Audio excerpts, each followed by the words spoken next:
Hey, this is Monique. Welcome to One Mo Project. This is a 3-part video about how I made the pages for my grandson's busy book. Now, down the road sometime, if you're one of my grandkids and you didn't get a busy book of your own, shame on me. But for now, there's just one, and so I made one book. Anyway, this video is about how I made each of the pages. It does not include how I put them together. I'm not going to call it any names, but somebody on my production team maybe lost the video or forgot to push record, and between me and the cats, it's probably me. But anyway, if you can make the pages, I'm sure you can put them together. But this is just to give you some ideas on how you might make a busy book for somebody special in your life. I started with 2 pieces of canvas, 26 by 13 inches, and these were the supplies I needed to make the baby wipe page. So I took these pieces of squares that are old t-shirts that are about 4 by 4 and serged all the way around them, because t-shirt fabric doesn't really ravel, but it does kind of curl up a little, and plus remember, it's going to be another handle to drag the book around by, so I wanted to give them a little more strength.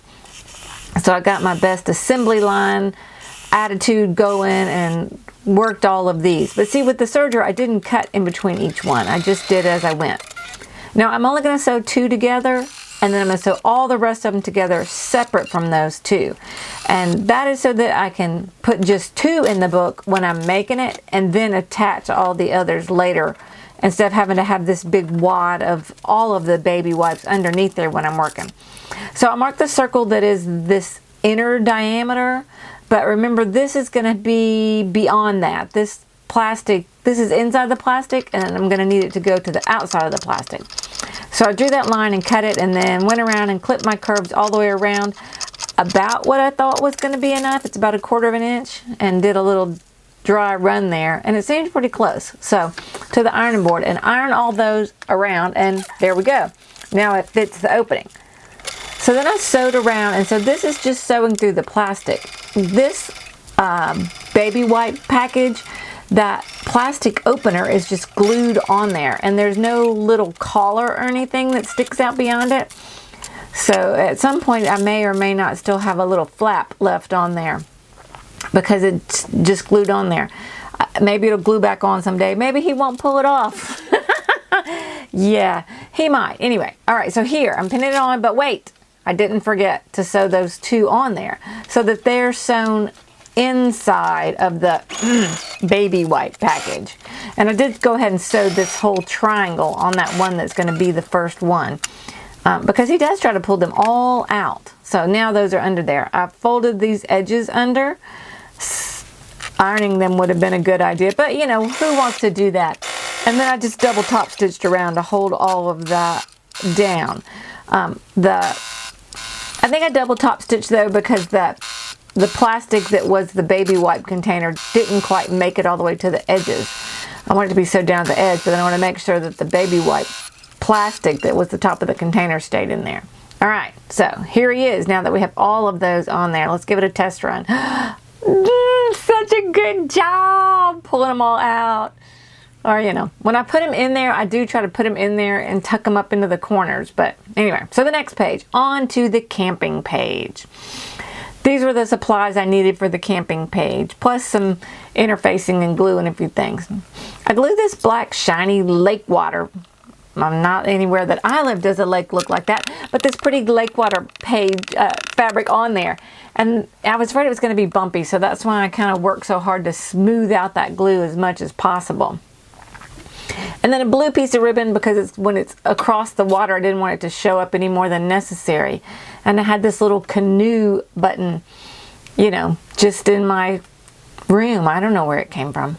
Anyway, so I sewed that on there, but then I also glued it on there just because it's going to go to the edge of the opening, and just to try to keep it from getting twisted on the ribbon or something once it's trapped in between the blue lake water fabric and the plastic to cover it. So there's the lake water, beautiful blue lake water. And so I pinned my boat on there with its ribbon, and then this is just some clear plastic. And it had been rolled up and then kind of smashed. So it was sort of folded, and I ironed it. And that's a delicate thing to do, because you can iron it, but you can also melt it. And so a part of it was a little ripply or something, but then this part was all smooth. So I started right at one side of the ribbon and did a regular zigzag, wide, short stitch length all the way around half of it, and then stopped when I got to the ribbon on the other side and made sure it was up against it good, because I don't want the opening to be any bigger than it has to be. I don't want the canoe to be able to come through that opening, but I also don't want to catch the ribbon and defeat the whole purpose. So once I got that in there, same thing, zigzag around until I get to the other side of the ribbon and get right up against it. And there, look at it, that was so fun. Okay, keep moving. So then I cut off the plastic, and I didn't cut, it's hard to cut it without ending up with a little bit of a zigzaggy thing. So I really sort of just slid those scissors around and let them cut it like that. And then I found this zigzag stitch. You know, if your machine's like mine, it has a lot of stitches that are neat, but you know, what are you ever going to use that for? This looked like grass. This had like a zigzag that was wider and skinnier. Look at that. It looks like grass. I was so excited to get to use one of those crazy stitches. And then I had these different positions for my different groups of buttons. But I went a little crazy. Okay, I went a lot crazy. These shank buttons, I didn't want them flopping around, dangling. I wanted them to be more flat on there. So I stabbed holes and pulled the shank through and then sewed it. And I have to say, by the time I was done doing them all, my nail on my thumb hurt from mashing on that fabric to try to get it to slip over. All of those buttons were done that way. So anyway, that was crazy. So then this part, I'm not sure what prompted me to want to put this back there and then cut it out in the middle at the lake. Not really sure why I wanted to do that. I'm not really sure that it really helps, but it's done and I'm not taking it apart to take it out. So that's just tacked in place in there. I think the idea was to give it some thickness and be able to pull on those buttons more to keep them from ever coming, the shanks from coming out. I'm not really sure what I did. Because see, look, I totally lost my mind with these buttons. All that to get them on there, sewn on there. And then I sewed them all again. Pulled them up tight. I don't know that it mattered, but I got it in my head I had to do it that way. So then this flap is so that you can practice button. And he can't really do buttons yet, but we call it a button and he touches them. And so we have the idea of what a button is. And there's a little reinforcement on the back for this handle. And I sewed those buttons on one side so that it looks like a little flower meadow. And then the other side is the little tent with the bear prints around it. Like I said, these buttons were, you know, buttons I found in my stash. So I don't know where I got them. But there probably something like that out there if someone wanted to do anything like this. Anyway, sewed back and forth across this a few times so that as it becomes a handle, it has some strength to it. And I would have liked to have folded that top edge of it maybe into a point or something, but I had already cut it into this arch shape and sewn the buttons on. And there wasn't really enough to change the shape and have room for the buttonhole, so I just left it arched around the top, which is fine. It's not bad. I just, sometimes you could have done a different plan if you had thought ahead, and don't always do a great job of that. Sometimes better than worth. Anyway, so I just zigzagged around this flap so that it would stay closed, and it's working fine. It's just a thing that I would do different, but maybe not.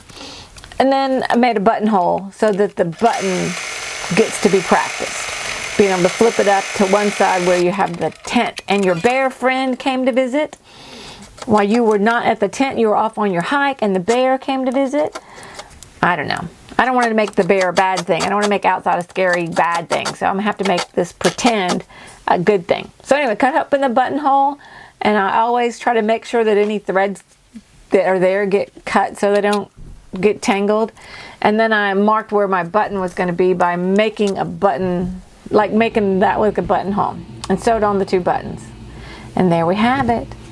Look at those little fingers playing in the little flower meadow. And then here we go, have it drag it around. The little tab sticking out is where I put Velcro, and so it's folded over. It's just a piece of webbing folded over, and it has both pieces of Velcro, a loop side and the other side. And then there's a piece on the outside so that we can open and close the book. Thanks for watching. I hope it's fun. It sure is fun to play with those little bitty fingers. Anyway, remember what David asked God. Create in me a clean heart, O God, and renew a right spirit within me. See you next time.